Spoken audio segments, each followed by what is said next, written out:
Sport Fishing on the Fly is brought to you by Togen's Fly Shop, Maui Jim Sunglasses, and Hardy Rods and Reels. Well, hello everyone. My name is Rick Passeek, the Fly Fish Fanatic, and welcome to another episode of Fly Tying on the Bench with Sports Fishing on the Fly. Today I'll be tying a little buzzer pattern, a European buzzer pattern. It's a chironomid. It's just a little different than what we've been taught to tie here in North America.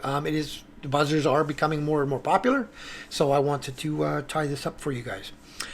Before you get started, you will need the following. For the hook, you'll need a Hends BL 550 in a size 10 or whatever hook you like for your chironomids.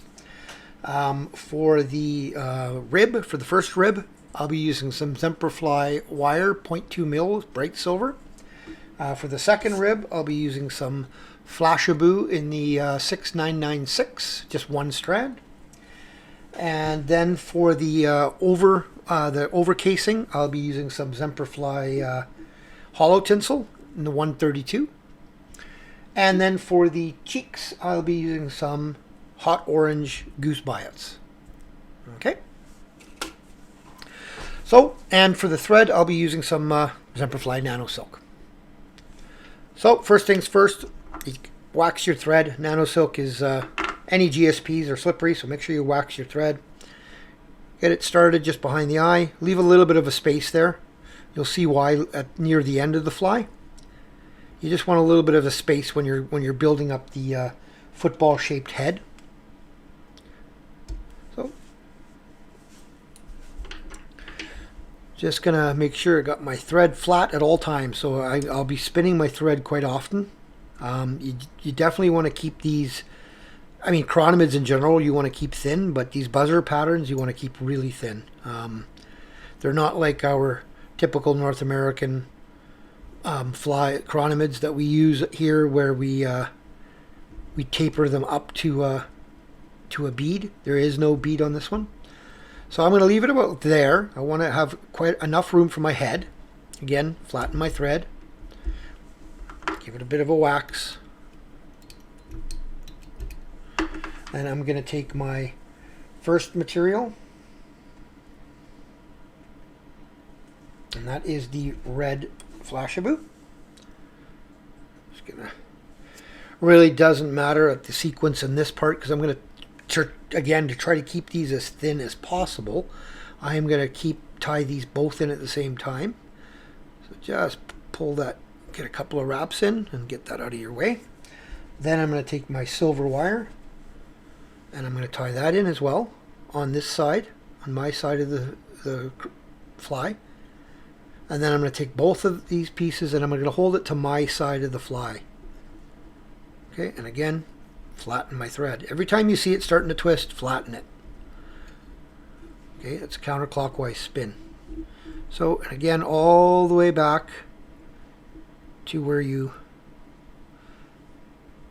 stopped. And then start coming forward again. Again, counterclockwise spin.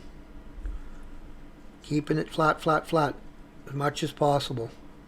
Another one just to make sure. I'm going to come back because I didn't get all of that stuff tied in, which is not a biggie. I'm going to come back a bit where I want my head to start, and that's roughly there. So now I'm going to take my wire and I'm going to do a nice ribbing of this fly.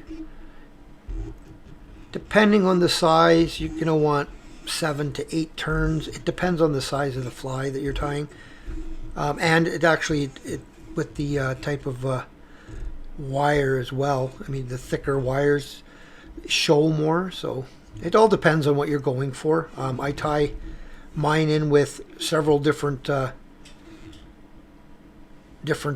numbers. So like I'll tie one in that's got like 7, some that's got 9, some that's got 5. Again, this has been said probably a dozen times or more than that. Fish can't count, so, but just try to keep it as natural as you can. So now again, now I'm going to take this red and I'm going to just do 1 or 2 turns right at the back end here. I want a bit of a red butt. So actually 3, and then I'm going to follow as tight as I can. And this is now where I'm using my mic. I got a bit of a magnifying glass here, and I'm just going to go right tight against that silver rib. Now, if you want it a little bit fainter, if you don't want such a predominant silver rib, use like a 0.1 mil instead, or an extra small. It depends, again, what I'm tying. I like both. So, just tie that off. Make sure, get rid of that piece of thread. Now, I'm going to take a little bit of that, that Holo tinsel from Zemperfly here. And I'm going to just tie it from the start here. Again, tie it in on my side. It'll bring it up and over. You just want to make sure that you're not, sorry, I'll come back a bit. You don't want to get any of this in your eye, obviously. And you don't want it to, so just do a loose wrap. There you go. And now you just want to make sure this is right on top. So I've just turned it a bit my way, just to show you guys. You want it right sitting on top. Again, a little bit of a flatten. This flattening isn't as crucial here because we're going to be creating a bit of a football shape in a bit. But it's just a good habit to get into. Okay, so now I'm going to take my Goose Biots and I'm going to tie them in by the tip at the front underneath. So that's one.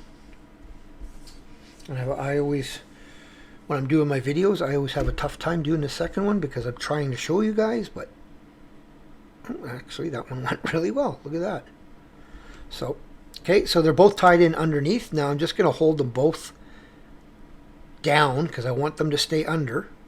And I'm going to go all the way back to my tie-in point of where I stopped with the silver. Then I'm going to just check, make sure they're both coming out from the bottom nicely. Just give that a little bit of a twist. There we go. So they're coming out from the bottom nice. And now all I'm going to do is I'm going to leave a bit of a space in the front. And I'm going to create a bit of a football shape here. So this takes a little bit, especially with these Nano Silks GSPs. Because they are very, very, very thin. So it does take a little bit of work here. But not much. Again, I want to keep it flat because I don't want to create any ridges, right? I want it just to look nice and smooth. So, and I want to keep a little bit of a space there at the front for that tie off area. So I don't want to build up any of that football shape right at the front. So I'm pretty happy with that. So again, I'm going to give it a bit of a counterclockwise spin. And I'm definitely got a wax here. Okay, make sure you wax well. And don't get all this stuff from your wax onto your fly. Okay, now what I like doing is I like taking my shell back, bringing it up and over. Just getting a nice loose wrap in there and then tightening. Had a bunch of dubbing attached to my wax there. But there you go. Again, just a couple of wraps. That's all you're wanting, just to get it in there. Okay. Now I'm going to take my Goose Biots, and sorry if my fingers get in the way here, but they're tiny and I get big clunker hands, so it takes a bit. And I want this to come up and over. I don't want them straight. I want them to come up, right? So they're going to end up right like that. That's how I want them to end. I want them to come up. And again, I'm just going to take another loose wrap. Tighten it up a bit, check. That's looking pretty good. That one's not, so I'm going to undo. Don't like how that one came, so.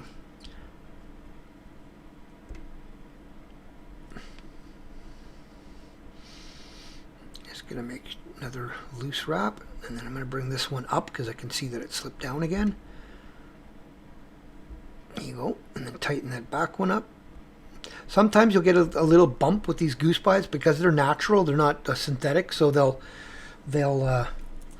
have a little bit of a bump on them sometimes. This one does in the bottom. I'll show you guys in a minute, but it's not a big deal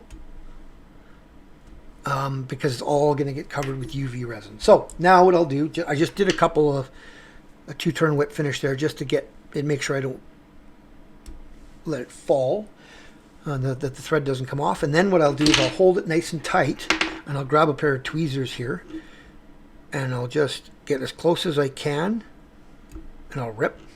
That wasn't the closest, but that's okay. I can deal with that. Again, as close as I can, and rip. But you got to hold your thread tight. If you don't hold your thread tight here, it will. You have a good chance of pulling that biot out. So again, I'm just going to a couple more turns just to make sure, get a little bit of a head there. 3-4 turn whip finish just to make it look good. If you're missing anything, get it now. Tighten, cut off, and then I like taking a lighter just really quickly and just going over it just really quick. It just gets rid of any of those little fibers. Okay, so now I'm going to take some Gulf Thin Man.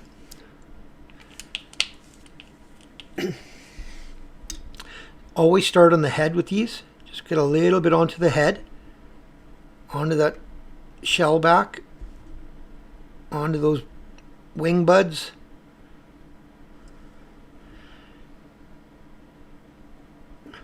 Get that shape that you want. A little bit more up on here on that shell back. Just get that nice little bulbous shape going that you like, that you're known for. Just give it a good turn, make sure that it's nice and even, and then hit it with your UV light.